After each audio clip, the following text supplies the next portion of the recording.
Secretary of Transportation recently reported that due to the rising costs of construction and the declining fuel tax revenues, the state could face a $130 million annual shortfall for the maintenance of our current system. How would you address this issue as a state lawmaker? I think that we're going to come up with questions very similar to this from every department because we are seeing with this financial crisis, if I'm understanding correctly, the state investment funds are down $1 billion. So it's going to be a problem no matter what department we're looking at.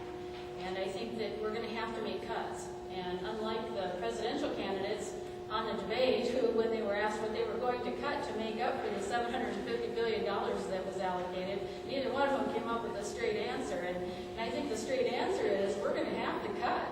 There's just no question. It's just a matter of what. And we're going to have to be smart, and we're going to have to use creative thinking, and we're going to have to look at every aspect of our state government and how we're spending money. And the words fiscal responsibility get thrown around really easily, but as a small business person, growing a business out of the bedroom of our home to a 5,000 square foot building employing 18 professionals, I can tell you, you don't do that without fiscal responsibility and paying attention to every dime.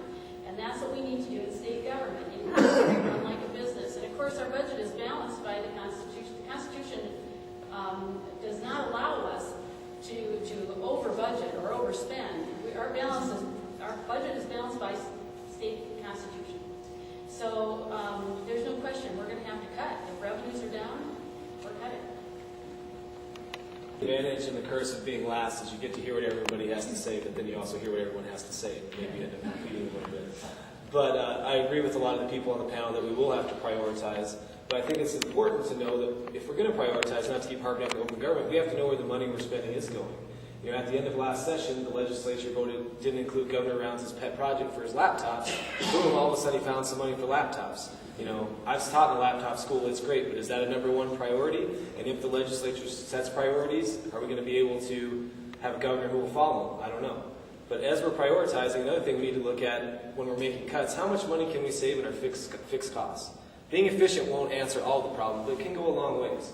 The school district I teach in has implemented a concentrated district-wide energy savings plan over the last several years, 5 or 6 I believe, and they've saved a couple $100,000 in cost avoidance. Simple stuff: shutting off the lights, motion detecting light switches, turning off all computers at night, setting the thermostats to go to a cool temperature at 5 o'clock on the dot every day.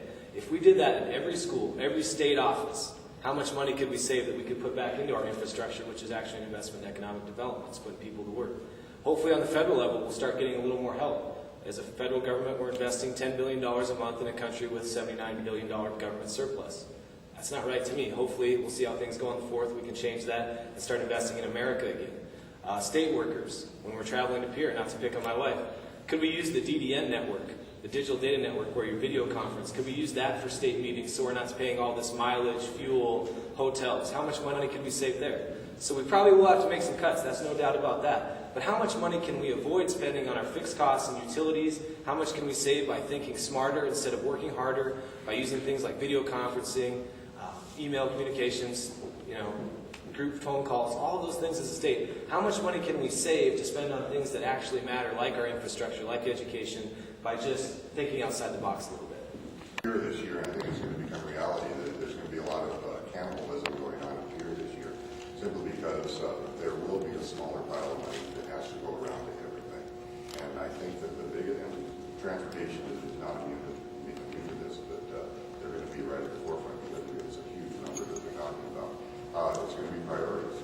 It's going to be figuring out exactly where the money is going to go for what is the best use of the money, what's the best for the common good, what's the best for the state and the communities. 6 years ago, the city would have a budget of just over $6 million. This year is pretty much the same. It's a matter of sitting down, figuring out what your priorities are, looking at things, making cuts where they have to be, and making livable cuts, because the bottom line for whether it's a city or whether it's a state is you provide services, and you provide to a certain degree some goods, and those things have got to be provided to your customers. And you've got to figure out what money's going to be there, what money is going to be available, and prioritize exactly how you're going to spend the money. There's going to be some bridges that don't get fixed this year.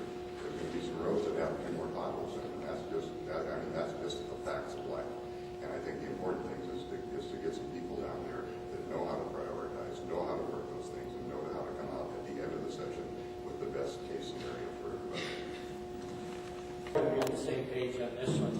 I was in Pier this last week and had a chance to stop in at the Department of Transportation and visit with them. There have been studies and meetings going on all summer between the legislative group and the Department of Transportation.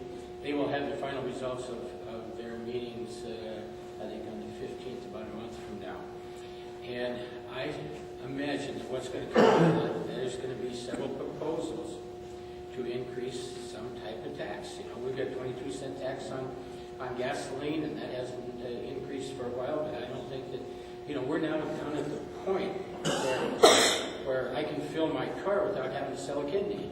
You know, it is finally getting down there. We don't want the state to start bringing these costs back up. I agree. We're going to have to prioritize. And I think a good example, and this is really close to home, but as you come out of Denver, as you come down the hill, the State Department for about a month was putting curb and gutter way outside of the city. These things, we don't, you know, probably there was a good reason for this, but it's things like this that we can do without. We're going to have to decide exactly where our money goes. There will be cuts, and we will have to prioritize, but I still think we can do it. Here, we're going to be looking at priorities. I believe that every department will be coming asking for more money, including the Department of Transportation. So at a forum the other night, one of the leaders in the Senate indicated it would take 13-cent tax to make this thing whole. I'm not in favor of that. South Dakota got shorted with the energy. North Dakota has $1 billion surplus. Wyoming has a $500 million surplus. Montana has a $500 million surplus in our state budgets, and we're sitting at zero. And that's the way we operate in South Dakota. We're fiscally conservative, we live within our means, and we're going to do that this year. It's not going to be fun, I have a feeling. But we will determine the priorities, and we may have some potholes. My son is a policeman, said that's good, because it slows some people down. But no, seriously, I believe that these roads may not get fixed as quickly as they have been. However, we'll not allow a bridge to fall down, so it's not going to get that bad, folks. But I think we're going to have some tough priorities in the department.